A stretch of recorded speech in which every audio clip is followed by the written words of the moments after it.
पाचन की क्रिया को हम पूरे एक बार वापस से पढ़ेंगे। ठीक है, जो मैंने पहले पढ़ाया था कि पाचन की क्रिया के लिए उसके अंदर मुख्य डाइजेस्टिव जो ऑर्गन होते हैं वो कौन कौन से होते हैं, मुखगुहिका होती है, ग्रसिका होती है, आमाशय होते हैं, ठीक है, या फिर शुद्धांत्र और बृहदांत्र का मतलब होता है छोटी आंत है, बड़ी आंत है, फिर मलाशय और गुदा है। ये तो मैंने पढ़ाया था आप लोगों को। डाइजेस्टिव सिस्टम होने के लिए जो ऑर्गन पाए जाते हैं वो है, ताकि डाइजेस्टिव इसलिए होता है ताकि हमारे जो सेल्स है वो एनी टाइम एक्टिव रह सके। ठीक है, दूसरा है जो होने वाले एंजाइम के बारे में बताया था, जो क्या करते हैं डाइजेस्टिव के लिए सहायक होते हैं, इनके बिना डाइजेस्टिव होना पॉसिबल नहीं होता है। तो उसमें देख लो, सबसे पहले लार ग्रंथि है, फिर मैंने बताया था पित्ताशय बताया था, यकृत बताया था, फिर मैंने बताया था कि जठर ग्रंथि बताया था, फिर मैंने बताया था छोटी आंत में जो अलग अलग आंतरिक ग्रंथि वगैरह होती है ये मैंने बताया था, लार ग्रंथि वगैरह। चलो तो अपने को इस वापस एक बार उसका रिपीट करते हैं कि देखो सबसे पहले अपन जब भोजन को ग्रहण करते हैं तो क्या होता है, वो भोजन दांत के द्वारा उसके छोटे छोटे टुकड़े कर दिए जाते हैं, फिर मुख गुहा में उपस्थित जीभ इसका क्या करती है, भोजन का टेस्ट पता करती है, और सबसे महत्वपूर्ण काम होता है लार ग्रंथि का। क्या होता है, लार ग्रंथि का। लार ग्रंथि में मैंने आप लोगों को बताया था कि उसमें 4 प्रकार के एंजाइम होते हैं। पहला एंजाइम होता है जो लाइसोजाइम एंजाइम होता है। अगर किसी कारणवश अगर दूषित भोजन हमारे बॉडी के अंदर एंटर कर रहा है तो वो क्या करता है, लाइसोजाइम जीवाणुओं को मार देता है। दूसरा मैंने बताया था टॉयलिन, डाइस्टेस वगैरह, तो ये किसका पाचन करते हैं, स्टार्च का पाचन करते हैं। किसका पाचन करते हैं, मड का पाचन करते हैं।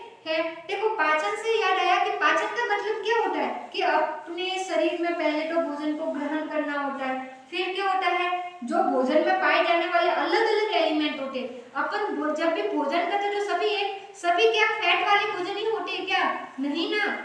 अपन जब भी भोजन करते हैं तो उसमें अलग अलग प्रकार के एलिमेंट होते हैं। किसी भोजन में कार्बोहाइड्रेट ज्यादा होता है, किसी भोजन में प्रोटीन ज्यादा होता है, किसी भोजन में फैट ज्यादा होता है, तो सबका पाचन करना पड़ता है। तो इसी प्रकार के जो पोषक पदार्थ होते हैं उनका अवशोषण होता है, ठीक है, और पानी और एंजाइमों का स्रावन होता है, और अपशिष्ट पदार्थों का उत्सर्जित होता है। ठीक है, तो यही होता है पाचन। तो देखो अपन जब पाचन के बारे में पढ़ते हैं तो जब ये भोजन मुंह में आने के बाद, लार ग्रंथि में स्रावित होने के बाद भोजन क्या होता है, लार में उपस्थित म्यूकस होता है जो भोजन को क्या करता है, चिपचिपा रखता है। क्या रखता है, भोजन को चिपचिपा रखता है। भोजन चिपचिपा हो जाने के बाद फिर मुंह की क्रिया हो जाने के बाद भोजन कहाँ जाता है, ग्रसिका में प्रवेश करता है। कहाँ जाता है, ग्रसिका में प्रवेश करता है। जब वो भोजन मुंह से लेकर ग्रसिका में निकलता है तो उसे क्या कहते हैं, बोलस कहते हैं। क्या कहते हैं, बोलस कहते हैं। तो इस बोलस को जब ये भोजन ग्रसिका में जाता है तो ग्रसिका में कोई भी पाचन नहीं होता है, ग्रसिका में किसी भी प्रकार का पाचन नहीं होता है। ये क्या होती है, तो भोजन नली होती है। क्या होती है,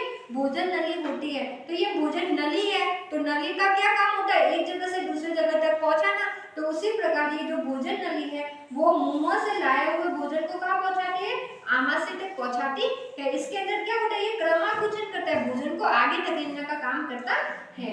चलो अब भोजन देखो आमाशय में आ गया। आमाशय जो है वो पाचन तंत्र का बड़ा अंग होता है।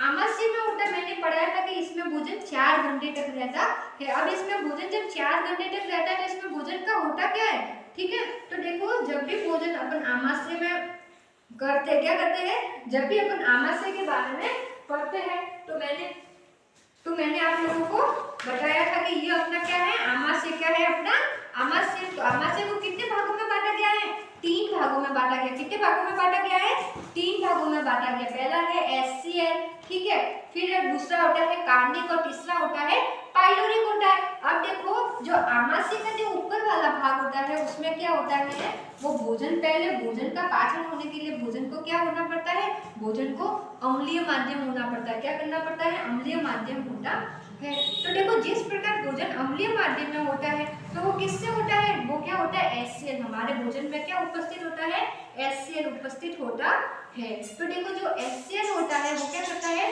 जो एचसीएल होता है वो क्या करता है, भोजन को अम्लीय माध्यम प्रदान करता है। और उसी प्रकार आमाशय के दूसरे भाग को देखो तो वो क्या होता है, कार्निक होता है। क्या होता है, कार्निक। उसमें क्या होती है, ये देखो कांटेनुमा संरचना होती है। क्या होती है, कांटेनुमा संरचना होती है। तो कभी अपन बोलते हैं कि बोलते हैं ना कि भूख लगी है पेट में चूहे कूद रहे, पेट में चूहे कूद रहे, पेट में चूहे नहीं कूदते, वो क्या होते, ज्यादा भूख लगने पर ये जो कांटे हैं ना वो ज्यादा एक्टिव होने लग जाते हैं, हमारी बॉडी में चुभते हैं, इसलिए अपने को क्या लगने लगती है, जब खाना नहीं खाते तब अपने को भूख लगती है।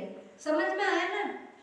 ठीक है, चलो तीसरा जो है पाइलोरिक, क्या है, पाइलोरिक है। अब पाइलोरिक में क्या होता है, इसमें जठर रस पाए जाते हैं। मैंने क्या बताया था आप लोगों को कि आमाशय के अंदर जठर ग्रंथियां होती है, तो ये जो जठर ग्रंथियां होती है वो जठर रस का स्रावित करती है, तो इसमें किसका स्रावन होता है, जठर रस का स्रावन होता है। और जठर रस से क्या होता है, प्रोटीन है ना, जो प्रोटीन होता है वो पेप्टोन में चेंज हो जाता है, ठीक है, रेनिन होता है जो दूध को दही में चेंज करता है।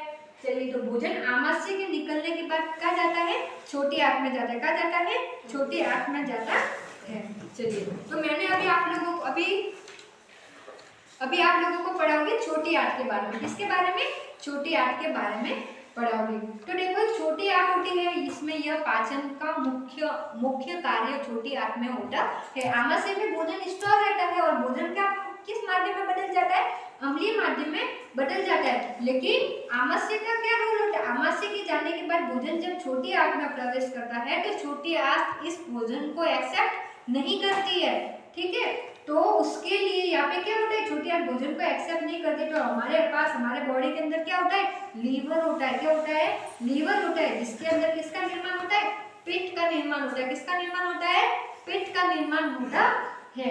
और देखो ये पित्ताशय होता है, जैसे हम बोलते हैं ना कि पित्त की थैली, पित्त की थैली, तो पित्त की थैली किसे कहते हैं, पित्ताशय को कहते हैं, किसे कहते हैं, पित्ताशय को कहते है। अक्सर कई बार अपन ने देखा होगा कि कई सारे लोग होते हैं उनके पित्त की थैली निकाल ली जाती है, होती कि नहीं होती, तो ये क्या, इसका मतलब ये कि वो जिंदा नहीं रहते, जिंदा रहते ना उनके पित्त की थैली निकाल ली जाती है, तो इसका पित्त की थैली निकालने से कोई फर्क नहीं पड़ता, ठीक है, क्योंकि पित्त बनाने का काम तो यकृत करता है और चोड़ा किसके द्वारा जाता है, पित्ताशय के द्वारा जाता है।